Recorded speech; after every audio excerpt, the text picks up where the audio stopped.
Nous poursuivons notre lecture des Actes des Apôtres et nous arrivons aujourd'hui au dernier des 12 enseignements prévus par le diocèse d'Aix-et-Arles et l'IUSL pour nous conduire de Pâques à la Pentecôte. Il y aurait encore beaucoup à dire et à étudier dans le livre des Actes des Apôtres. Nous étions arrêtés au chapitre 18 et le livre des Actes des Apôtres va jusqu'au chapitre 28. Vous voyez bien tout ce qui reste à travailler. Je voudrais me contenter de quelques points de repère, on peut dire les plus importants pour entrer dans l'intelligence de ces textes, mais que nous ne puissions pas, dans le cadre de ces vidéos, aller jusqu'au bout de l'étude attentive des Actes des Apôtres n'est pas très grave, puisque nous n'avons jamais fini en réalité de scruter les Écritures, d'en approfondir le sens et d'en découvrir toutes les implications. Autrement dit, ce travail est évidemment à poursuivre ou chez vous ou en participant à telle ou telle formation qui peut vous être proposée. Entre le chapitre 18 et le chapitre 28, quel est le parcours que Luc nous propose ? Très rapidement, il s'agit d'abord du 3e voyage missionnaire de saint Paul, qui va le conduire en particulier à Éphèse. Éphèse qui va être l'un des grands centres de l'Église des premières générations chrétiennes, après Jérusalem, après Antioche de Syrie. Voilà que c'est maintenant Éphèse qui prend de l'importance. À partir d'Éphèse, nous allons entrer dans une dernière étape du livre des Actes des Apôtres, où Paul sera moins ce voyageur infatigable missionnaire qu'il a été depuis des chapitres dans les Actes des Apôtres, mais il va continuer à témoigner d'une manière différente en vivant ce qu'on a pu appeler la passion de Paul en imitation de la passion de Jésus. C'est la figure du témoin persécuté qui va donc jusqu'au bout de son témoignage, et ceci en plusieurs étapes que vous trouvez sur la structure que je vous propose comme d'habitude pour cette lecture des Actes des Apôtres. Une première étape marquée par la montée vers Jérusalem et notamment le grand discours d'adieu de Paul que nous allons travailler un petit peu ensemble. Deuxième étape, Paul, témoin de la parole de Dieu devant le peuple juif à Jérusalem. Troisième étape, Paul, témoin de la parole de Dieu devant les païens à Césarée. Et puis enfin, et ça va être d'ailleurs la conclusion du livre des Actes des Apôtres, Paul, témoin de la parole de Dieu jusqu'à Rome. Et nous sommes ainsi passés du 3e voyage missionnaire de Paul à ce que l'on appelle le voyage de la captivité, qui va le conduire jusque dans la capitale de l'Empire romain, où se terminent les Actes des Apôtres. Et il y a un terme qui semble pouvoir unifier tout ce qui est contenu dans cette dernière partie des Actes des Apôtres, et c'est le terme d'imitation. Le discours d'adieu de Paul aux anciens d'Éphèse, au chapitre 20 des Actes des Apôtres, déploie cette thématique. Et c'est cette thématique que nous trouvons aussi dans les épîtres de saint Paul, où à plusieurs reprises, Paul n'hésite pas à dire une formule qui parfois nous surprend, nous étonne et nous déconcerte: « Soyez mes imitateurs ». Alors il faut bien comprendre le sens de cette formule. Nous nous y attachons souvent, une sorte de relent d'orgueil, mais ce n'est pas du tout ce dont il est question ici. Et pour bien comprendre ce que signifie cette notion d'imitation, ici dans l'Écriture, 3 réflexions. Tout d'abord, il ne s'agit pas d'admirer saint Paul, mais bien de l'imiter, c'est-à-dire non pas simplement de le regarder comme quelqu'un d'exceptionnel, mais surtout d'accepter de marcher à sa suite et de répondre à son tour à l'appel du Seigneur, comme Paul l'a fait et comme il l'a exprimé au long de son existence comme témoin du ressuscité. Deuxièmement, imiter saint Paul, c'est entrer dans la même cohérence que ce qui a guidé son existence depuis sa conversion jusqu'au don total de sa vie. Et puis enfin, imiter, ce n'est pas copier, mais c'est pouvoir justement vivre de la même manière, dans la même dynamique, mais en fonction des événements qui sont propres et de la situation qui est particulière. Or, cette 3e dimension de la notion d'imitation, c'est ce qui sous-tend en fait l'ensemble de l'œuvre de saint Luc. Dans toute son œuvre, Luc ne cesse de mettre en lien la figure de Jésus avec la figure des apôtres, et à l'intérieur même des Actes des Apôtres, la figure de Pierre avec celle de Paul. Et alors vous pouvez repérer cela en lisant vous-même cette dernière partie des Actes des Apôtres et tout ce qu'il y a de la passion de Paul, de l'épreuve que Paul endure et au cœur de laquelle il va vivre son témoignage, il le fait en imitation de Jésus, pas en copie, pas en admiration, mais en acceptant de mettre ses pas dans ceux de Jésus, même si le détail de ce qu'il a à vivre n'est pas exactement ce que Jésus a vécu. Mais la démarche est la même, mais l'attitude intérieure est la même. Et non seulement cela, mais en imitant Jésus, Paul puise dans la mort et la résurrection de Jésus la capacité même de vivre sa propre passion. Et donc vous pouvez le repérer lorsque Paul monte à Jérusalem, lorsqu'il comparaît devant le Sanhédrin, lorsqu'il est accusé à propos du temple, tout un tas d'événements comme cela qui nous renvoient évidemment à toute la passion de Jésus. Quelques remarques sur la manière dont saint Luc parle de l'église d'Éphèse, fin du chapitre 18 et au chapitre 19. Saint Luc montre bien l'importance que Paul va prendre dans cette communauté d'Éphèse, et en même temps, Luc précise que Paul n'est pas le seul à être à l'origine de la communauté chrétienne d'Éphèse, qu'il y a également Priscille et Aquila, qu'il y a également aussi cette figure d'Apollos qui apparaît ici dans les Actes des Apôtres et que nous retrouverons au début de la première épître aux Corinthiens. Cette église d'Éphèse va être, je vous l'avais dit, un des grands centres chrétiens de la fin du 1er siècle et du début du 2e siècle. C'était une ville importante dans l'Antiquité. On peut dire qu'avec Éphèse, on est comme dans un centre religieux du paganisme grec. Il y a en effet ce fameux temple qui est l'une des 7 merveilles du monde, le temple à la Diane d'Éphèse, l'Artémis d'Éphèse, cette divinité jumelle d'Apollon et qui génère des pèlerinages et un afflux de population dans cette ville. Et saint Luc met en scène cette confrontation entre ce centre païen du culte grec et puis l'annonce de l'évangile et en particulier la manière dont Paul va mener cette annonce de l'évangile à Éphèse. Les formules que nous trouvons sous la plume de saint Luc sont à la hauteur de ce qu'est la réputation d'Éphèse dans l'Antiquité. Et si nous avions déjà vu Paul confronté à la religion païenne, c'est ici le texte quand même qui met en valeur cette dimension-là de l'annonce de l'Évangile. C'est à Éphèse pour saint Luc qui va être comme le lieu emblématique de cela. Saint Luc, dans son récit, n'hésite pas à évoquer ce qu'on prétend être l'ampleur de ce culte à l'Artémis d'Éphèse, l'émeute qui va s'en suivre, et notamment ce qui se passe au Grand Théâtre, que l'on peut encore voir quand on va en pèlerinage à Éphèse. Et là, le chancelier intervient avec des formules qui peuvent, d'une certaine manière, rappeler le principe de Gamaliel, rappelez-vous, dans les premiers chapitres des Actes des Apôtres.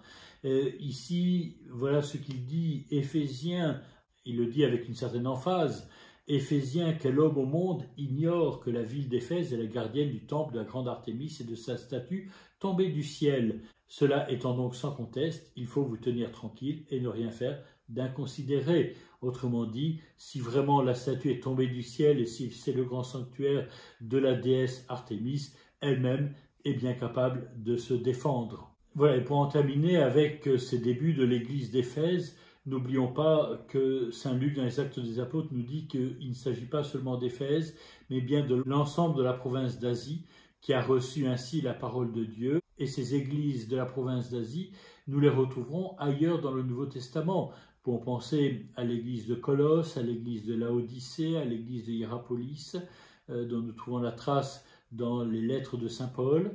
Nous pouvons penser aussi à ces fameuses églises de l'Apocalypse, qui sont toutes situées dans cette province d'Asie.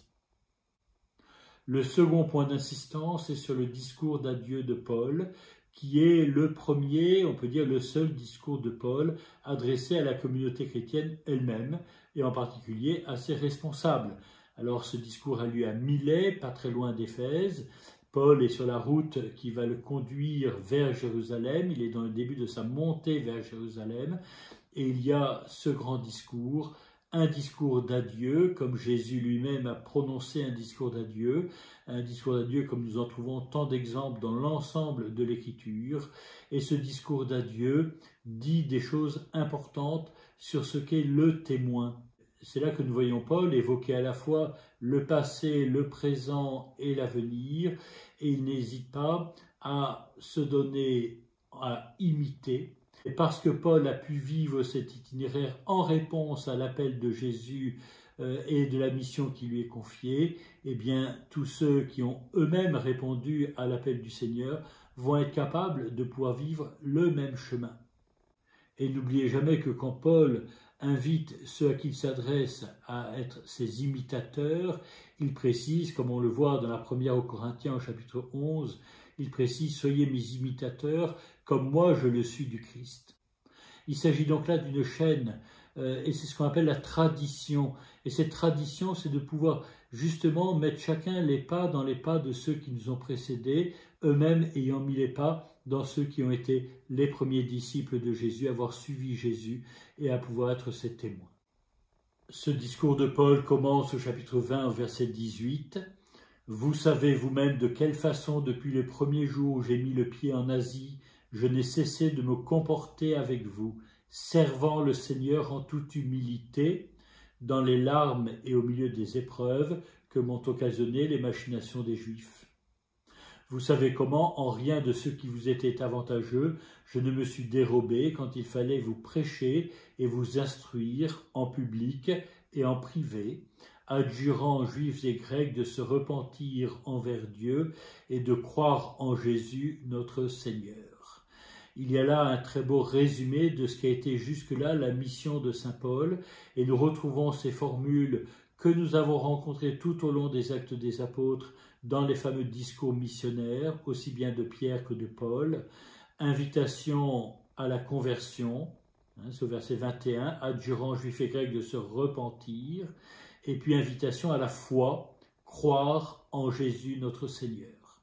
Voilà pour le passé, ce que Paul a vécu et ce dont il témoigne, le présent maintenant, et maintenant, voici qu'enchaîné par l'Esprit, je me rends à Jérusalem, sans savoir ce qui m'y adviendra, sinon que de ville en ville, l'Esprit Saint m'avertit que chaînes et tribulations m'attendent. Et cela aboutit à cette très belle proclamation au verset 24. « Mais je n'attache aucun prix à ma propre vie, pourvu que je mène à bonne fin ma course et le ministère que j'ai reçu du Seigneur Jésus, rendre témoignage à l'évangile de la grâce de Dieu. » Tout est dit ici de la vocation et de la mission chrétienne, rendre témoignage à l'évangile de la grâce de Dieu. Et le troisième aspect de ce discours d'adieu, après le passé, le présent, c'est l'avenir, puisque les disciples ne verront plus le visage de saint Paul, comme Paul le leur dit, et l'exhortation que Paul leur adresse en vue de l'avenir manifeste un élément important du témoin, c'est que le témoin n'est pas seul, et que lui peut bien devoir partir, un autre pourra prendre sa succession et pourra poursuivre l'œuvre qu'il avait commencée ou qu'il avait déjà lui-même poursuivie. Ce discours d'adieu montre qu'au-delà de la figure d'un témoin particulier, c'est bien l'Église qui va pouvoir porter ce témoignage de génération en génération par une succession ininterrompue de témoins. C'est exactement l'attitude et la formulation de saint Paul. Verset 32, « Je vous confie à Dieu et à la parole de sa grâce, qui a le pouvoir de bâtir l'édifice et de procurer l'héritage parmi tous les sanctifiés. » Et puis ce très beau et très grand discours de saint Paul, ce discours d'adieu, se termine, comme saint Luc nous y est habitué, par l'élément le plus important de ce discours. C'est toujours le dernier élément qui est l'élément majeur, et ici cela se termine non pas par une parole de Paul lui-même, mais par le témoignage que Paul donne de la parole du Seigneur, puisqu'il termine en citant Jésus lui-même, avec d'ailleurs une parole que nous ne trouvons pas dans l'Évangile, et donc que saint Luc a réservée pour ce moment de son œuvre. Paul invite les anciens d'Éphèse à se souvenir des paroles du Seigneur qui a dit lui-même « Il y a plus de bonheur à donner qu'à recevoir ». Et c'est exactement ce qu'il reste à vivre à Paul. Il va falloir non pas simplement donner quelque chose, mais se donner lui-même jusqu'au bout. Et c'est donc toute cette montée vers Jérusalem, qui est comme tendu vers cette imitation de Jésus dans sa passion. À Jérusalem, Paul va poursuivre sa passion à la suite et en imitation de Jésus-Christ. Et puis Saint Luc, dans un magistral récit de navigation et de tempête et de naufrage, va nous raconter ce voyage mouvementé de Paul vers Rome, où d'une certaine manière, ce que Luc met en scène, c'est une situation où Paul aurait pu mourir, il est dans une situation de mort et il va être sauvé.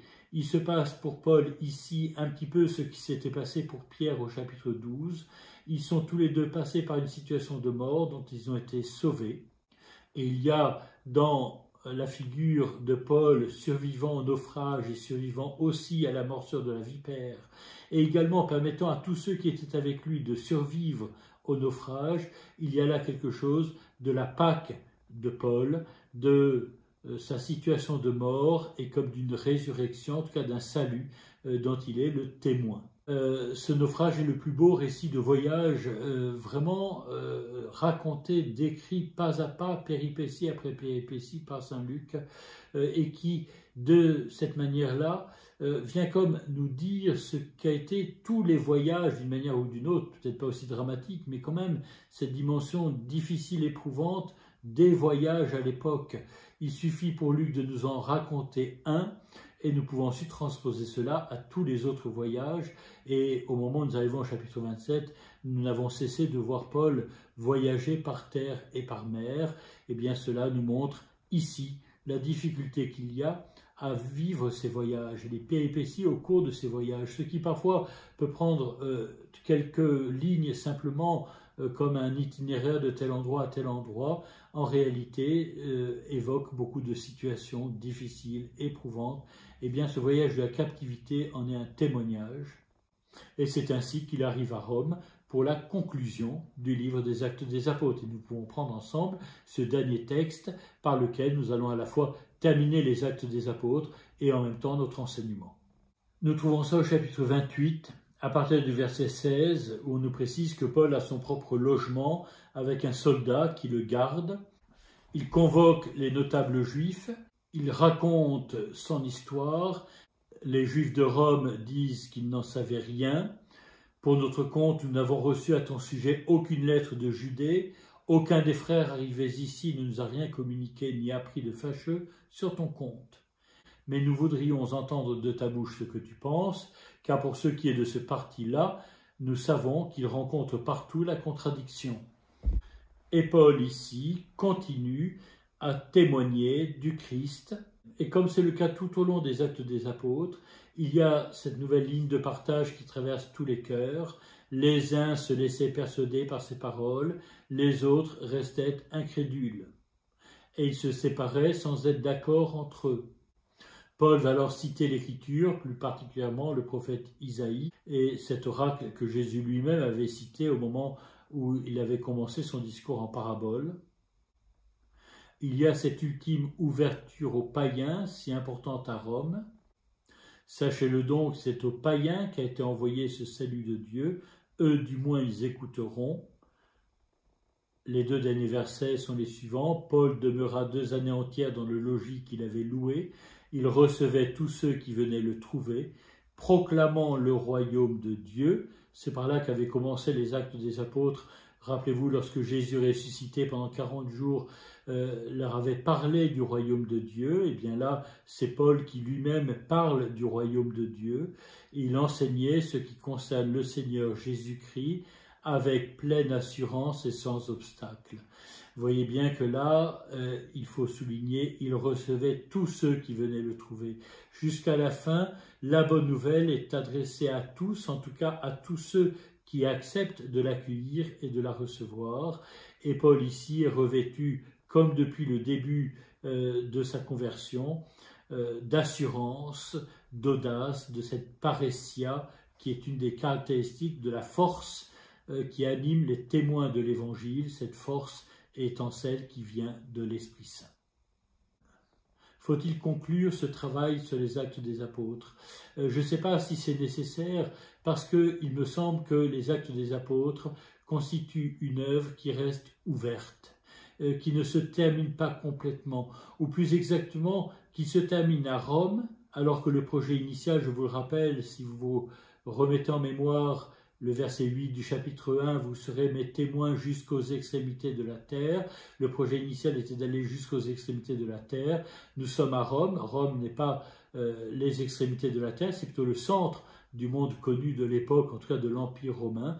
Mais précisément parce que Paul et parce que l'Évangile est présent à Rome, au cœur de l'Empire romain, s'il est vrai que tous les chemins mènent à Rome et que tous en repartent, eh bien à ce moment-là, à partir de ce moment-là, plus rien n'empêche que de Rome, la bonne nouvelle du salut, de l'Évangile du Christ ressuscité, parte dans tous les coins du monde pour que enfin ce projet puisse continuer à se déployer, d'aller porter la bonne nouvelle jusqu'aux extrémités de la terre. Encore une fois, le propos de Saint Luc n'est certainement pas de clore les actes des apôtres comme si maintenant que Paul est à Rome, tout serait terminé, mais c'est au contraire parce que tout ce qui a commencé est décrit dans les actes des apôtres, qu'une fois à Rome, tout peut repartir jusqu'aux extrémités de la terre, mais ça n'est plus l'objet du livre des actes des apôtres, ni même de cette œuvre de Luc, Évangile et Actes.